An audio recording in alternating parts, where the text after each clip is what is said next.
Денеска дојдовме 4 партии за да ги договориме деталите околу изборите на 24 април 2016 година.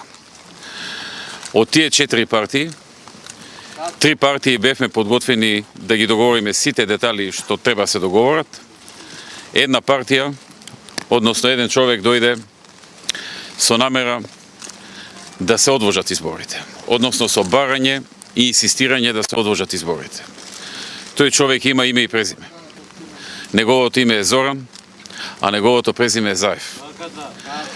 Денеска не се зборуваше за никакви детали околу изборите. Не се зборуваше ни за законот за медиуми, не се зборуваше ни за методологијата за почистување на списоците, бидејќи Зоран Заев не сакаше за тоа да се зборува. Тој инсистираше да се прифати од страна на сите политички партии дека е добро да се одложат изборите.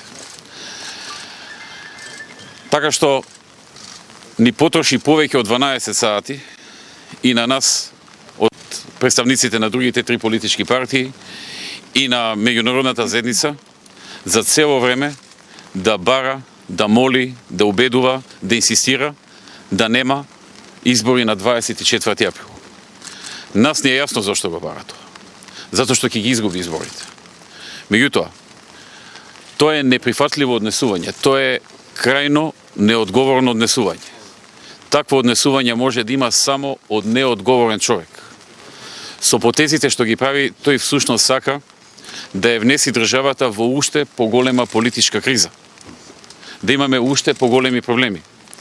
Да имаме продолжена агонија, која не е од интерес на никого во Република Македонија.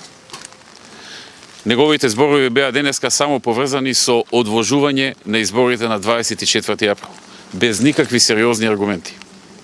Тој знае дека методологијата за избирачките списоци и самото почистување на избирачките списоци е работа што може да заврши за неколку дена. Тој тоа добро го знае. Тој добро знае дека и она што го бара во законот за медиуми го нема никаде во Европа. Во ниту една држава во Европа нема такво нешто што тој тоа го бара.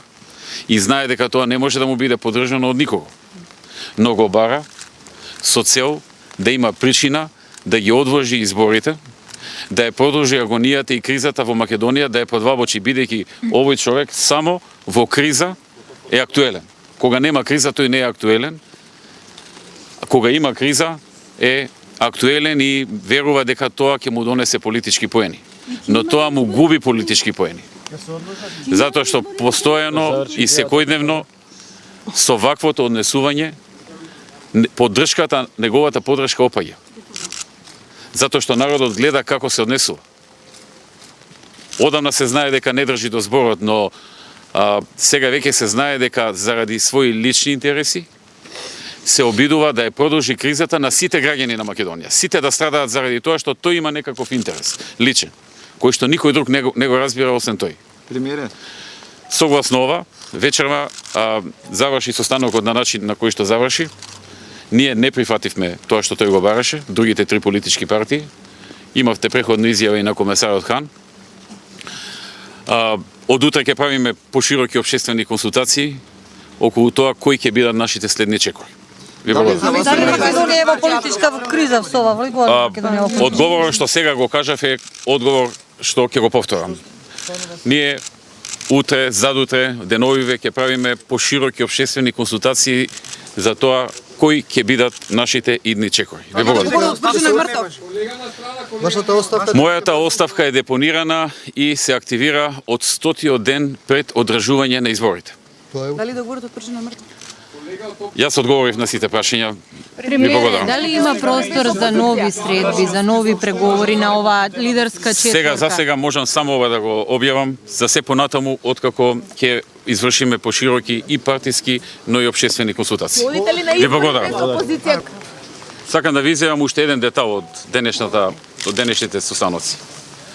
Комесарот Хан јасно ни каже дека председателот на Државната изборна комисија го известил дека не постојат никакви пречки за одржување на изборите на 24 април 2016. Председателот на Државната изборна комисија го известил комесарот Хан.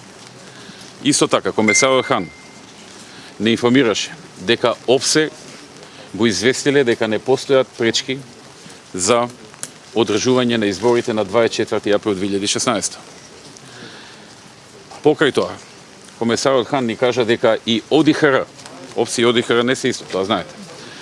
ОДИХР исто така го информирале дека нема пречки и дека има време се да се подготви за изборите да се одржат на 24 април 2016 година. Само еден човек се обидува да ја продолжи кризата во Република Македонија и да ја подвабочи. Премиере. Затоа што со неговото однесување не само што не може да се реши, туку може да се подвабочи кризата. Тоа сакам само да ви Имаме ли кажам. избори или не?